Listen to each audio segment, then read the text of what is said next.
नमस्कार दोस्तों, आप सभी का स्वागत है। आज मैं आपको एक ऐसी कहानी बता रहा हूँ। अगर आपका भी कभी दिल टूटा हो, चाहे लड़की की वजह से या किसी भी और की वजह से, तो आपको आज ये कहानी ज़रूर पढ़ सुनना चाहिए। क्या पता इसको पढ़ने के बाद आपके अंदर परिवर्तन की लहर दौड़ जाए। अगर ऐसा हुआ तो यकीन मानिए मेरा कहने का मकसद पूरा हो जाएगा। तो चलिए, अब आपका ज़्यादा समय जाया न करते मैं इस कहानी को शुरू कर देता हूँ। दोस्तों, विपुल नाम का एक लड़का था। बहुत ही खुशमिजाज किस्मत का आदमी था। कुछ दिनों पहले उसका कॉलेज में एडमिशन हुआ था। वो इतना मस्त था कि अब सारी क्लास उससे खुश रहती थी। कभी अगर वो कॉलेज नहीं जाता है तो क्लास में सुनापन छा जाता था। दिन बीतते गए और समय निकलता गया, लेकिन विपुल की ज़िंदगी में खुशियों का अनुपात कम हो गया था। वो क्लास में बिल्कुल चुपचाप बैठा रहता था। कोई उससे पूछे तो बताने को तैयार नहीं था। पूरी क्लास में सन्नाटा छाने लगा।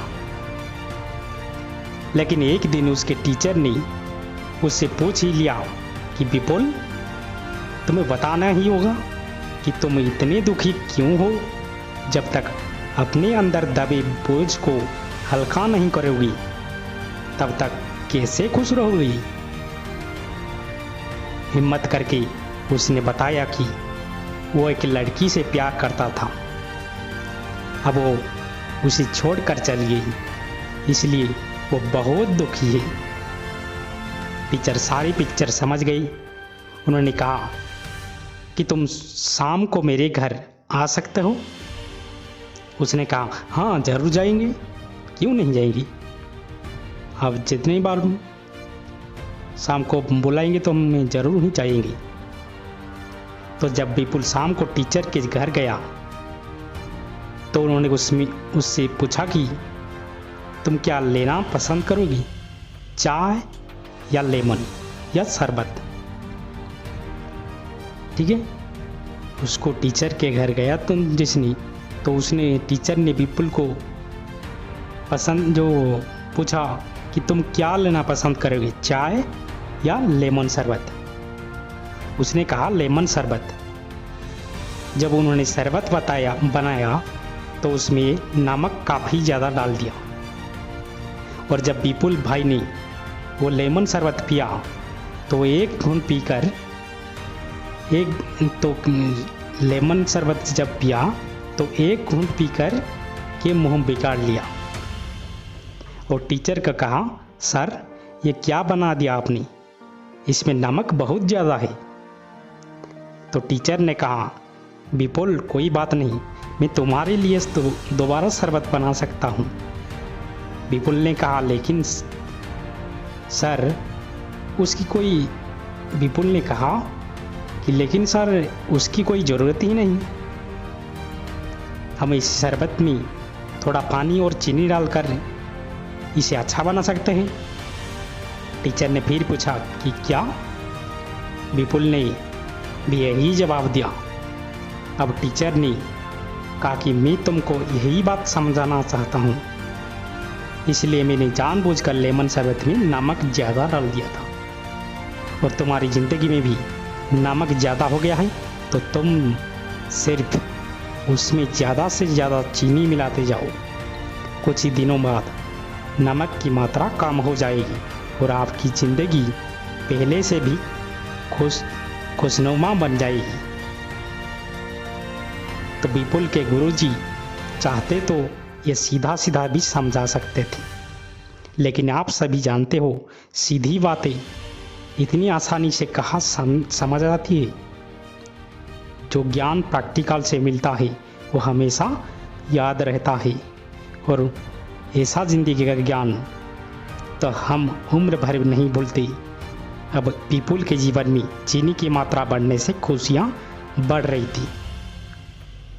उसने अपने गुरु के चरण स्पर्श किए और उनका धन्यवाद दिया। अगर वो इन बातों को अंदर ही अंदर दबा के रखता और विरह की अग्नि में जलता रहता तो गुरु कैसे समझ पाती। मैं भी आपसे यही कहना चाहता हूँ, अगर आपका भी किसी ने दिल तोड़ा है तो बार बार उसके बारे में मत सोचिए। किसी न किसी से तो साझा करके आपको अपना बोझ हल्का करना ही पड़ेगा। और अगर आपको कोई भी इंसान ना मिले तो आप क्या करोगे, उसका भी तरीका बताता हूँ। आप अकेले में कागज़ के ऊपर वो सारी बातें लिखिए जो आपके दिमाग में आंधी की तरह उड़ रही है। XYZ किसी भी बातें हो लिखिए और लिखने के बाद देखिए दिमाग को कितना रिलैक्स मिलता है, क्योंकि काफ़ी सारी गंदगी दिमाग से निकल चुकी है, बाकी की स्वतः ही निकल जाएगी। अब आपको इस कागज़ का क्या करना है, इसको फाड़ दीजिए, आपका काम हो गया। देखो ये तरीका मेरा खुद का आजमाया हुआ और ये कारगर है। अब चेक करने के लिए तो आपको ट्राई करना ही पड़ेगा। बाबा रामदेव जी ने भी कहते हैं करने से होता है। मैं खुद फैन हूँ उनका, करोड़ों लोगों का जीवन बदल चुके हैं। तो कुल मिला के बात यही है, आप मेल हो या फीमेल, ये तरीका दोनों तरफ काम करेगा। समय का खेल है, वरना मैं आपको बहुत कुछ बता सकता हूँ। अब मैं आपसे विदा लेता हूँ।